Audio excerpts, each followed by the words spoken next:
Hello and welcome to this webinar titled Managing Biologics Process Analytical Technology in Pfizer, hosted by Biopharma Asia magazine and presented by Keith Davis, the Principal Scientist at Pfizer. My name is Stephen Edwards and I'll be your moderator. Now please allow me to introduce our presenter. Keith graduated from Purdue University with a bachelor's in chemistry in 1996. After a short stint in process development, he started his career in protein process development Analytical at Monsanto in 1998. There he was responsible for method development, HPLC maintenance, and the maintenance of the Inline LC in Monsanto's protein pilot facility. Keith's responsibilities included redesigning, optimizing, and eventually validating 3 parallel online HPLC systems that controlled the collection endpoints of 3 parallel IEX columns elutions in a new protein manufacturing facility.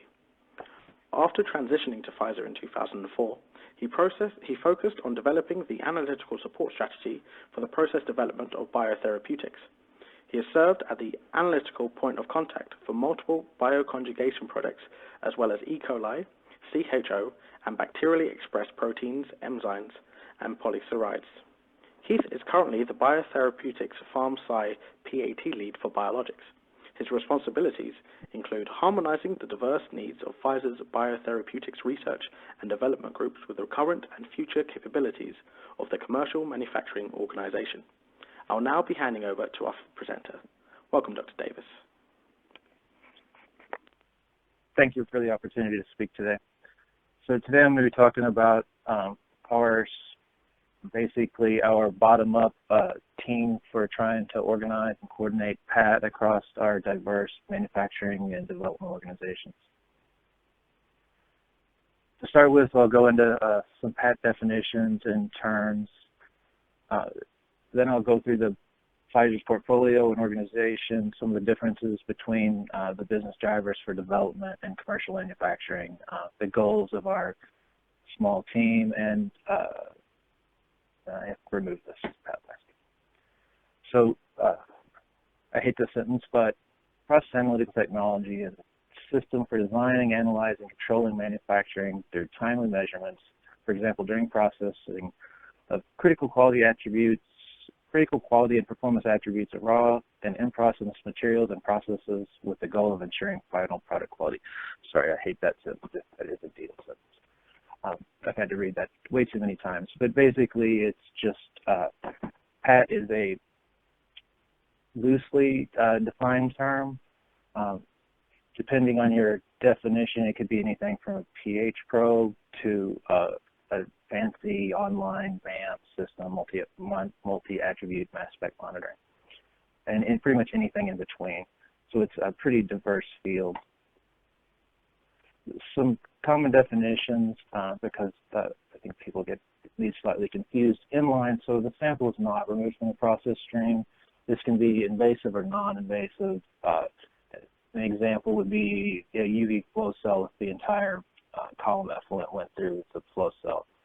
So would a pH probe or any other type of turbidity and mid-IR probes, as well as something like near-IR where the moisture level in a drug product vial is read through the glass.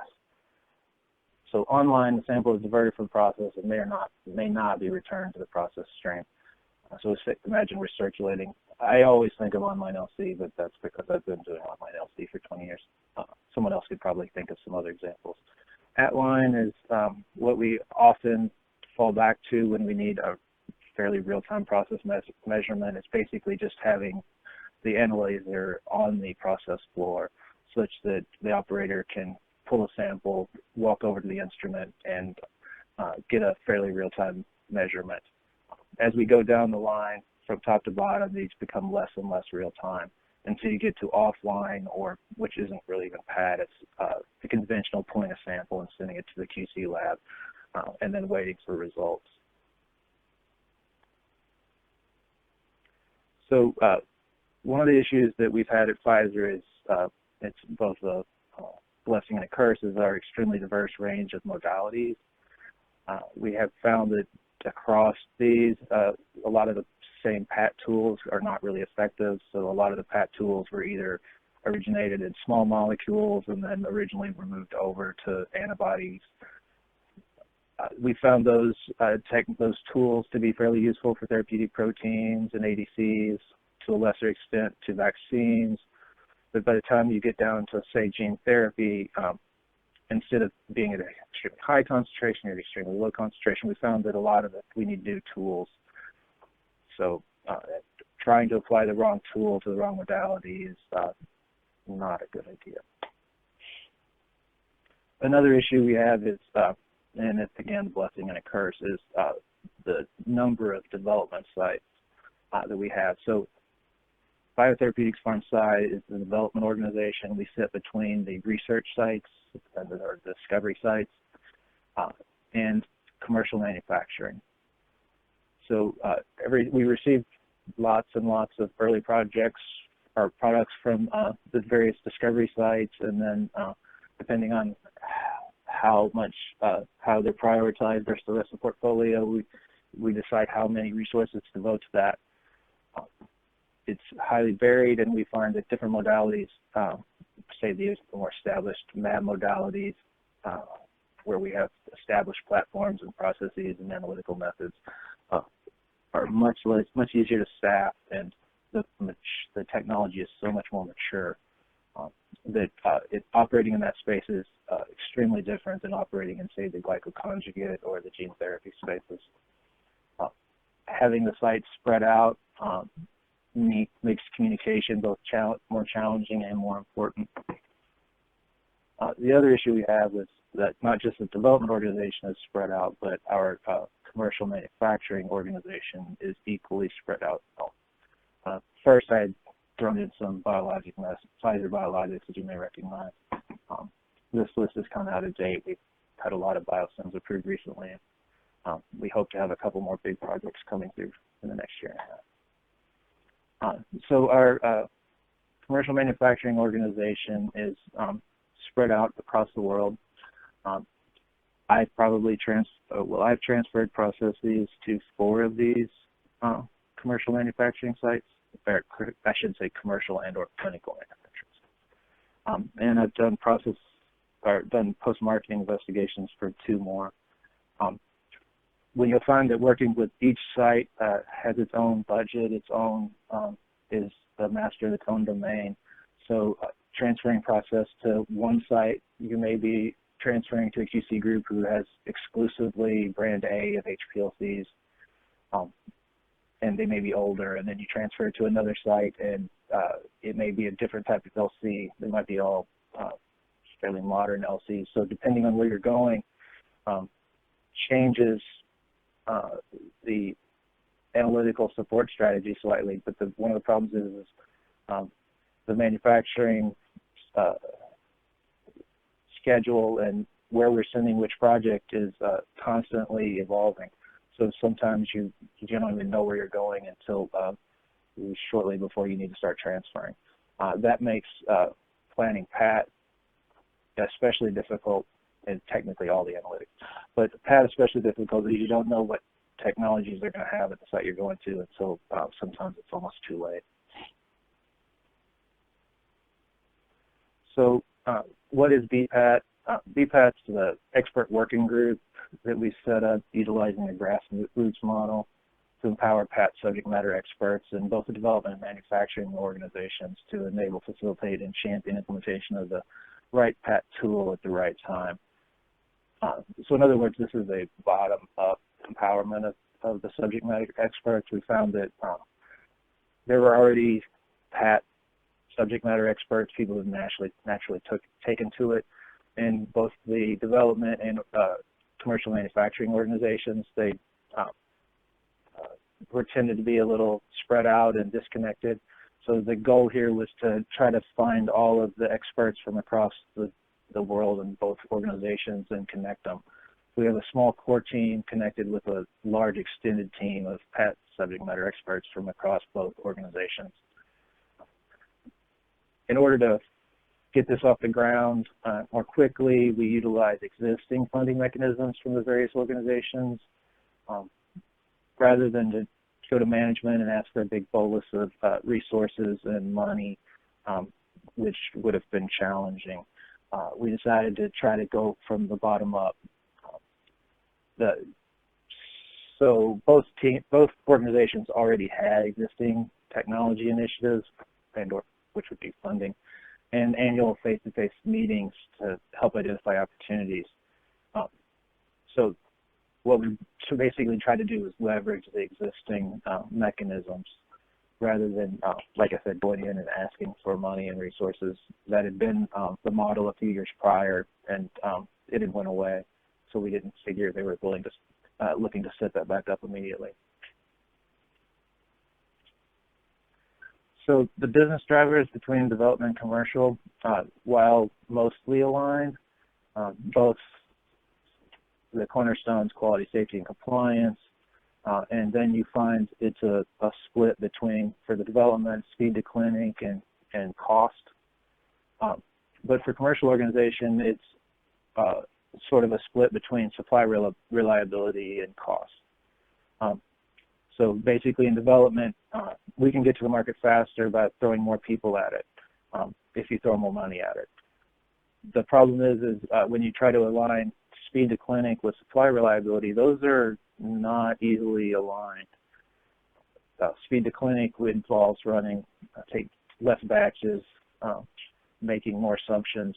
Supply reliability would be best off if we ran the same process, hundreds of times before we took it into commercial. It's hundreds of times at scale before we took it to commercial.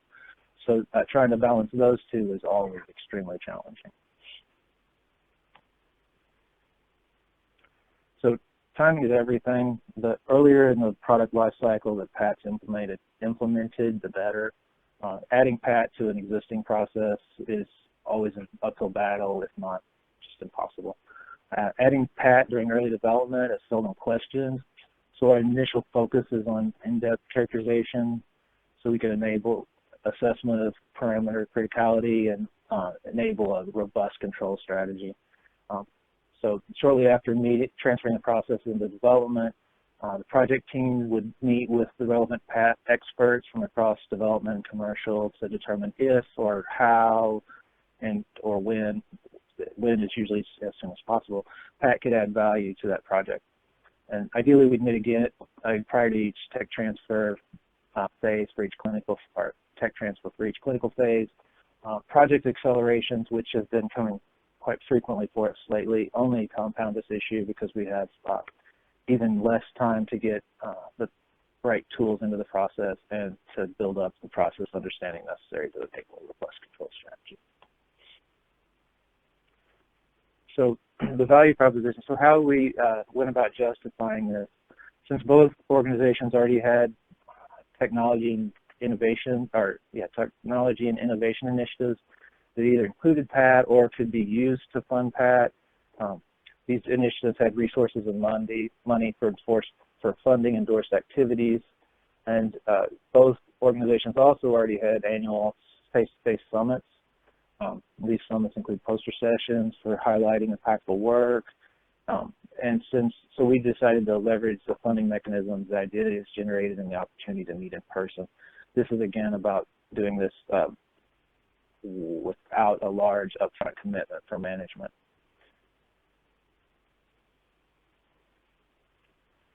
And so harmonization, so one of the key benefits we thought we could bring is facilitating harmonization on the right tools. So several PAT tools already exist as validated systems in manufacturing organizations. These are relatively easily replicated across manufacturing sites and processes, as opposed to validating a novel PAT tool. A new novel PAT tool generally takes at least an extra 6 months to a year of lead time to implement. It often takes 6 months for validation, but they also have to get the equipment in and get it validated. That's dependent on budget cycles and other things that all complicate your life when you're trying to go fast and put PAT in. As an example, the upstream development organization has several competing PAT tools for particularly the bioreactors for measuring certain process attributes. Having the PAT SMEs and development manufacturing organizations sit down together facilitated us harmonizing on the right tools going forward. The way this typically works is we utilize higher throughput PAT at small scale and in early development, with the expectation to transition to existing PAT tools or remove PAT for commercial manufacturing. So we maintain a PAT, what we would call a toolbox. It consists of proven PAT technologies. Some of these tools are commercial ready, they're GMP ready, or CFR 21, yeah, what I'm talking about. So other of these tools are intended for rapidly building process understanding, but are typically never commercialized. Think of these as the Ferraris and the Lamborghinis of the analytical world. A lot of bang for your buck, but they're probably not as reliable as some of the more mature technologies. So we will continue to commercialize PAT for control only when it's required for the process. For these activities, the development organization partners closely with the commercial manufacturing organization as early as possible because of the lead times required. And then the ultimate goal is to focus on our most impactful PAT projects and drive them to completion and implementation. We've found a lot of times without a champion, PAT projects flounder and end up either never quite getting over the line into implementation. So in conclusion, we feel PAT should be more heavily utilized in the development space to understand and characterize the process as early as possible, with the goal to understand the process well enough to enable a fit-for-purpose control strategy that's robust. I don't get paid extra for putting PAT into commercial manufacturing. When we need to take PAT into manufacturing, early communication is key. There's considerable lead time involved in incorporating validated PAT control strategy into manufacturing. And with that, I think I'm ready to take questions. Thank you. As Dr. Davis just mentioned, we will begin the question and answer segment of the webinar. But once again, I would like to remind the audience that you can still send your questions in via the questions tab located directly below your webinar screen. So now our first question is, this seems like a bottom-up approach. How do you get management buy-in? Well, it ultimately comes down to return on investment for actual implementation of projects when it really comes down to it.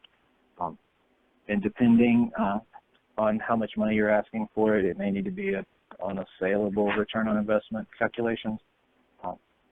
That's always a challenge, particularly with when you're going into these sites, because you need buy-in from a lot of different people, the site lead, the manufacturing site lead, the project team. Return on investment is the defining characteristic when it comes down to true justification. Although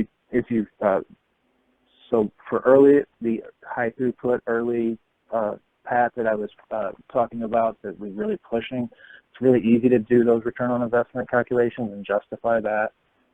It's the putting a new PAT tool into commercial manufacturing that's the real challenge, and really comes down to hardcore calculations. Thanks. Thank you for that.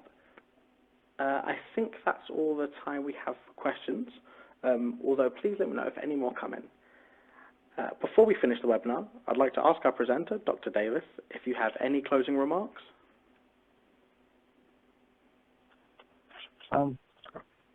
Just that I feel PAT is an extremely valuable tool in development. It can be a valuable tool in manufacturing, but it's the speed that you can gain and the process understanding you can gain, and the hands-on time and resources you can save in early development will pay for itself in a heartbeat.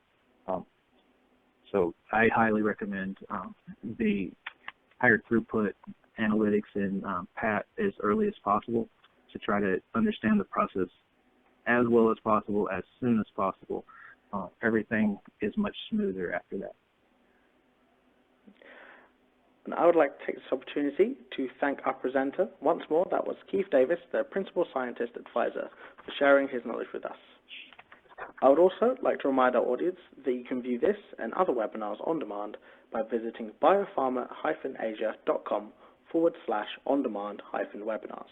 And if you are watching this on demand, then please feel free to send your questions over to me at stephen.edwards@biopharma-asia.com, and we'll get those answers back to you. Thank you, everyone. Have a great day.